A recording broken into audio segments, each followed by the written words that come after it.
శ్రీమాత్రే నమ. జై గురు దత్తాత్రేయ నమ. ఈ వీడియోలో మనం ఫిబ్రవరి 17వ తారీఖున కుంభరాశి యందు ఏర్పడబోతున్న పంచగ్రహ కూటమి, అలాగే ఈ 17వ తారీఖున అమావాస్య ఏర్పడుతుంది. అలాగే ఒక గ్రహణ యోగం ఏర్పడుతుంది అన్నమాట.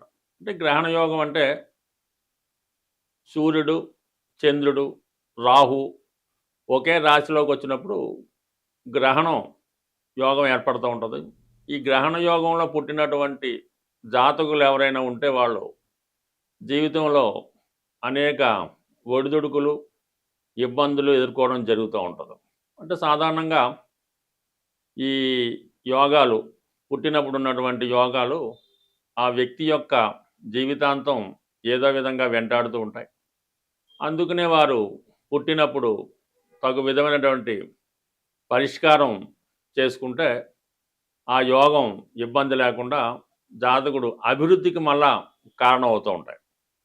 అలాగే ఈ ధనిష్ట 3-4 పాదాలు, శతభిషం 4 పాదాలు, పూర్వభాద్ర 1, 2, 3 పాదాలు ఈ కుంభరాశిలో ఉంటాయి. అంటే ఈ టైంలో ఎవరైనా మనకి ఈ ఫిబ్రవరి 17, 18, 19వ తారీఖు కొంతవరకు జన్మించినటువంటి పిల్లలు ఎవరన్నా ఆ టైంలో జన్మిస్తే వారి జాతకంలో ఈ గ్రహణ యోగం ఏర్పడుతూ ఉంటుంది.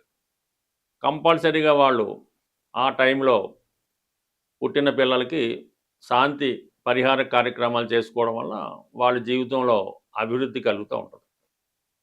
ఇప్పుడు మన ప్రస్తుత 17వ తారీఖున ఏర్పడుతున్నటువంటి అమావాస్యతో కూడుకున్నటువంటి గ్రహణ యోగం. అంటే దీనివల్ల ధనుస్సు రాశి వారికి ఫిబ్రవరి 17 నుంచి కుంభరాశిలో ఏర్పడినటువంటి పంచగ్రహ కూటమి, అలాగే అమావాస్య యోగం, గ్రహణ యోగం ఇవన్నీ కూడా 5వ స్థానం, ఇవన్నీ కూడా మీకు తృతీయ స్థానమైనటువంటి కుంభరాశిలో ఏర్పడడం జరిగింది. సాధారణంగా తృతీయ స్థానం అన్నది జాతకుడు యొక్క అభివృద్ధికి కారణం అవుతూ ఉంటుంది. 3, 6, 10, 11 ప్రోగ్రెస్ స్థానాలు. ఒక ప్రయత్నం నెరవేరాలన్నా, చేసిన పని ముందుకెళ్ళాలన్నా 3వ స్థానం బలంగా ఉండాలి. 3వ స్థానం అన్నది విక్రమ స్థానం, అలాగే భాతృస్థానం. అంటే అన్నదమ్ముల సహకారం కానీ, బయట జనాల యొక్క సహకారంతో జాతకుడు తన అభివృద్ధికి చేసే ప్రయత్నాలన్నీ కూడా 3వ స్థానంలో కనబడుతూ ఉంటాయి. అంటే 3వ స్థానం బలంగా ఉంటేనే జాతకుడు ప్రారంభించిన పని ముందుకు వెళ్తూ ఉంటుంది. ఏమాత్రం అక్కడ పాపగ్రహాలు ఉన్నా, శత్రుగ్రహాలు ఉన్నా, నీచగ్రహాలు ఉన్నా ఆదిలోనే అంశపాదు అన్నట్టుగా ఆ ప్రయత్నం అక్కడ ఆగిపోతూ ఉంటుంది. ఏ విధంగా కూడా ముందుకెళ్ళే అవకాశం అయితే ఉండదు. అలాగే ఏదన్నా చిన్న చిన్న ప్రయాణాలు, అగ్రిమెంట్లు, కొత్త వ్యవహారాలు స్టార్ట్ చేయడం, అలాగే రైటర్స్, రచయిత, పాటలు రాసేవాళ్ళు, కథలు రాసేవాళ్ళు ఎవరన్నా ఉంటే వాళ్ళకి 3వ స్థానం బాగుంటే వాళ్ళు చక్కగా రైటింగ్స్, కథలు, రచనలు చేస్తూ ఉంటారు.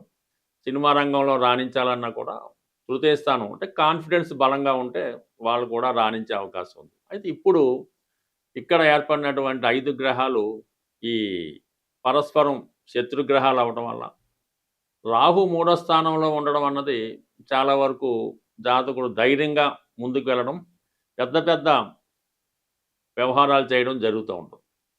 ఇక్కడ రవి, చంద్రుడు కలటం జరిగింది.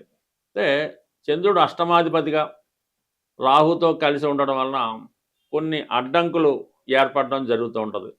స్మూత్గా వెళుతున్నటువంటి వ్యవహారం సడన్గా ఆగిపోవడం, ఏదో కారణం వల్ల పనికి బ్రేక్ కలుగుతూ ఉంటుంది. రవి కూడా అక్కడ ఏర్పడడం జరిగిందన్నమాట. న్యాయంగా వెళ్ళే వ్యవహారంలో ఎవరో ఒకరు జోక్యం చేసుకొని మీ యొక్క వ్యవహారాలని టర్న్ చేయడం జరుగుతూ ఉంటుంది. అంటే ఈ విధంగా చేయకుండా ఇంకో విధంగా చేయండి, మీకు అందులో బాగా లాభం కలుగుతూ ఉంటుంది. ఎంతసేపు డైరెక్ట్గా ఈ విధంగా చేయడం వల్ల పెద్దగా ఉపయోగం ఉండదు అని మిమ్మల్ని డైవర్ట్ చేసి వేరే అనెతికల్గా అక్రమ సంపాదించే వైపు తీసుకెళ్లే అవకాశం ఉంటుంది.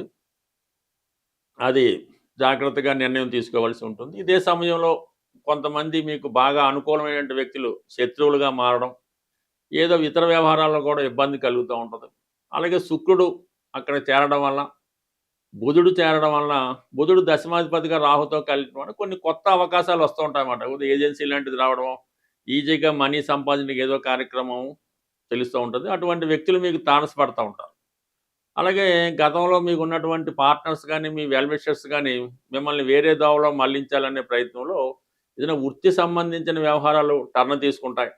ప్రస్తుతం చేస్తున్నటువంటి వృత్తి కాకుండా వేరే వృత్తిలోకి మారడానికి ఈ గ్రహస్థితి కొంతవరకు అవకాశం ఉన్నది. ఈ శుక్రుడు వల్ల ఏంటో కొన్ని కొత్త పరిచయాలు ఏర్పడతాయి. శుక్రుడు, రాహు ఏర్పడడం వల్ల చాలా కాలంగా మీకు గతంలో కలిసి విడిపోయిన వాళ్ళు, కొత్త వాళ్ళు మీతో పరిచయం అయ్యే అవకాశం ఉంది. వాళ్ళతో మీరు కొంతవరకు ప్యారలల్‌గా ప్రయాణం చేయడం వల్ల చాలా వరకు అది మానసిక ఆనందానికి సంబంధించింది. అంటే ఏదో కొత్త స్త్రీలు ఫ్రెండ్స్ అవ్వచ్చు, స్నేహితురాళ్ళు అవ్వచ్చు, వాళ్ళు పరిచయం అవ్వడం వల్ల వారి సమస్యలు మీరు కూడా భరించవలసి ఉంటుంది. వాళ్ళ కష్టాలు మీరు భరించడం వల్ల మీ కొంత ఎనర్జీ వాళ్ళ కోసం ఖర్చు పెట్టడం వల్ల ఇది కొంతవరకు సొసైటీలో కొంత బ్యాడ్ నేమ్ లాంటిది రావడం జరుగుతూ ఉంటది. ఇప్పటిదాకా ఉన్నటువంటి మంచి పేరు కాస్త చెడ్డ పేరుగా మారడం జరుగుతూ ఉంటది. బట్ ఏదైనా మీ నడవడికలో, మీ యొక్క వృత్తి వ్యవహారాల్లో, మీ స్నేహితుల వ్యవహారాల్లో కొంత మార్పు రావడం జరుగుతూ ఉంటది. అది న్యాయమైన మార్గంలో కాకుండా అన్యాయం వైపు టర్న్ తీసుకునే అవకాశం ఉంటుంది కాబట్టి కొంతవరకు కొన్ని రోజుల పాటు జాగ్రత్తగా మీరు వ్యవహారాన్ని ప్రస్తుతం ఉన్న పరిస్థితిని కొనసాగిస్తే మంచిది తప్ప, కొత్త వ్యవహారాలు చేపట్టడం వల్ల కొన్ని ఇబ్బందులు తలెత్తి మంచిగా వెళ్తున్నటువంటి మీ జీవితంలో మళ్ళా అడ్డంకులు, అపోహలు ఏర్పడి మళ్ళా కొన్ని పాత సమస్యలు కొలెత్తి కొత్త ఇబ్బందులు మొదలెట్టడం జరిగే అవకాశం ఉంది. బట్ ఏదైనా కొన్ని రోజుల పాటు అంటే మనకి ఈ మార్చి నెల 14, 15 తారీఖుల దాకా అంటే రవి మీనరాశిలో ప్రవేశించేంత వరకు కొంచెం జాగ్రత్తగా వ్యవహరించండి. దాని తర్వాత ఆటోమేటిక్‌గా అన్ని సమస్యలు వాటికవే పరిష్కారం అవ్వడం జరుగుతూ ఉంటది. ఏదైనా మీ యొక్క నిజాయితీ, ఒక స్ట్రెయిట్ ఫార్వర్డ్‌నెస్, ఆంతరికంగా మీలో ఉన్నటువంటి స్వచ్ఛమైనటువంటి మనస్తత్వం మిమ్మల్ని జీవితంలో ముందుకు తీసుకెళ్లే ప్రయత్నం జరుగుతుంది. ఏమాత్రం అన్యాయం వైపు మళ్ళినా ఇప్పటిదాకా సంపాదించుకున్నటువంటి మొత్తం గుడ్ విల్ పాడయ్యే అవకాశం ఉంటుంది. చంద్రుడు ఇబ్బంది పడతాడు. అంటే చంద్రుడు బలహీన పడిపోతుంటాడు. పూర్తిగా బలహీన పడిపోవడం వల్ల కొన్ని రాసుల వారికి అది ఇబ్బంది కలుగుతూ ఉంటుంది. అలాగే రవి ఎప్పుడూ బలవంతుడిగానే ఉంటాడు. కానీ గ్రహణం పట్టిన సమయంలో రవి కూడా బలహీనం పొందుతూ ఉంటాడు. కంప్లీట్‌గా ఆ యోగ ప్రభావం వల్ల రవి తన సంపూర్ణ ఫలితాలు ఇవ్వడంలో ఆసక్తులవుతూ ఉంటాడు. ఆ కారణం వల్ల రవికి సంబంధించినటువంటి రాశుల వారు కూడా ఈ సమయంలో ఇబ్బంది పడడం జరుగుతూ ఉంటుంది. అయితే సహజంగా బుధుడు కూడా అదే రాశిలో ఏర్పడడం వల్ల ఈ బుధుడికి రవి వచ్చినప్పుడు ఈ బుధాదిత్య యోగం అనే యోగం ఏర్పడినప్పటికీ అక్కడ రాహు కూడా కలడం వలన అంటే రాహు సాధారణంగా బుధుడికి ఏమి ఇబ్బంది పెట్టడం. రాహు, బుధుడు గురు శిష్యులు లాంటి వాళ్ళు మాట. బుధుడు ఏ రాశిలో ఉంటే ఆ రాశి ఫలితాలలాగా రాహుతో కలడం వల్ల రాహు యొక్క ఫలితాలు ఇవ్వడం జరుగుతూ ఉంటుంది బుధుడు. సో ఆ కారణం ఏంటంటే బుధుడు అత్యంత మేధావిగా మారుతూ ఉంటాడు. బుధుడికి మంచి సహకారం లభిస్తూ ఉంటుంది రాహు వల్ల. ఇది సైంటిఫిక్‌గా పరిశోధనా రంగంలో ఉన్న వాళ్ళకి, బాగా విద్యావంతులకి, మేధావులకి ఇది బాగా ఉపయోగపడుతూ ఉంటది. అయితే శుక్రుడు కూడా రాహు మిత్రులవుతూ ఉంటారు. ఈ రాహు శుక్రుడితో కలియడం వలన ఈ శుక్రుడు సంబంధించినటువంటి రాశుల వారికి కొంతవరకు వారు ఎక్కువగా జీవితంలో ఏదైతే సాధించాలని కోరుకుంటూ ఉంటారో అవి సాధించడం జరుగుతూ ఉంటుంది. ముఖ్యంగా ఏంటంటే ఏదైనా ఒక వ్యక్తితో పరిచయాన్ని కోరుకోవడం కానీ, ఏదైనా ఒక పెద్ద వాహనం కానీ, గృహం కానీ కొనుక్కుందామనే ఆలోచన కానీ, ఎన్నాళ్ళుగానో ఎదురు చూస్తున్నటువంటి వ్యక్తుల్ని అంటే మరి అబ్బాయిలైతే అమ్మాయిల్ని కలుసుకోవడం, అమ్మాయిలైతే అబ్బాయిల్ని కలుసుకోవడం జరుగుతూ ఉంటుంది. అంటే ఇది ఎవరి జన్మ జాతకంలో అయినా ఈ రాహు, శుక్రుడు కలిసి ఉన్నప్పుడు అది ఒక విధమైనటువంటి కోర్కెలతో కూడుకున్నటువంటి వ్యభిచార దోషం లాంటిది అవుతూ ఉంటుంది. సో ఈ విధంగా ఈ 5 గ్రహాలు మరి కుంభరాశిలో కలిసడం వల్ల అక్కడ ఈ రాహు ఉండడం వల్ల అంటే రాహు మొత్తం ఈ అన్ని గ్రహాలని కూడా వాటి యొక్క ఒరిజినల్ కారకత్వాల్ని నాశనం చేస్తూ ఉంటాడు. రాహు ఒక విషగ్రహం, ఒక రాక్షస గ్రహం, ఒక అవినీతికి సంబంధించినటువంటి అనెతికల్ గ్రహం మాట. అతనికి ఇప్పుడున్నటువంటి చట్టాలతో కానీ, ధర్మంతో కానీ, న్యాయంతో కానీ ఏ విధమైన సంబంధం ఉండదు. తను అనుకున్నది ఎలాగన్నా సాధించాలనే మనస్తత్వం ఉంటుంది. అంటే ఒక విధమైన వావి వరసలు ఉండవు, ఒక విధమైన నీతి అవినీతి ఉండదు. ఇది న్యాయం, ఇది తప్పు అన్నటువంటి ఏమి లేకుండా రాహు అనెతికల్గా ప్రవర్తిస్తూ ఉంటాడు. పైపెచ్చు రాహుకి మరి కుంభరాశి ప్రస్తుతం స్వక్షేత్రం అవటం వల్ల అత్యంత బలవంతుడైనటువంటి రాహుతో ఈ మిగిలిన 4 గ్రహాలు కలవడం వల్ల వాటి యొక్క కారకత్వాలు ఇబ్బంది పడుతూ ఉంటాయి. అంటే ఇక్కడ రవితో కలియడం వల్ల మరి ఎవరికైనా తండ్రి గారి యొక్క అనారోగ్యం కానీ, తండ్రి గారు నష్టపోవడం కానీ, పిల్లలకి ఇబ్బంది కలగడం కానీ జరుగుతూ ఉంటుంది. అంటే రవి కారకత్వాలు పాడవుతాయి. చంద్రుడు కారకత్వాలు తల్లిగారికి అనారోగ్య సమస్యలు, ఏదైనా హెల్త్ ప్రాబ్లమ్స్, ఆవిడ జీవితంలో స్ట్రగుల్ పడడం జరుగుతూ ఉంటుంది. అయితే శుక్రుడు రాహు మిత్రుడు అవడం వలన అప్పటిదాకా చాలా నిజాయితీగా సాంప్రదాయంగా వెళ్తున్నటువంటి వాడు అన్య స్త్రీల మీద వ్యామోహం పెంచుకోవడం, ఇతరుల యొక్క ధనం మీద ఆశ పెంచుకోవడం, ఏదో విధంగా ఎదుటి వారి యొక్క ఆస్తులను కానీ, వారి యొక్క స్త్రీలను కానీ అన్యాయంగా దోచుకోవాలనే ప్రయత్నం చేయడం జరుగుతూ ఉంటుంది. చాలా అనెతికల్గా ప్రవర్తిస్తూ ఉంటాడు. చాలా లగ్జరీ లైఫ్ అనిపిస్తూ ఉంటాడు.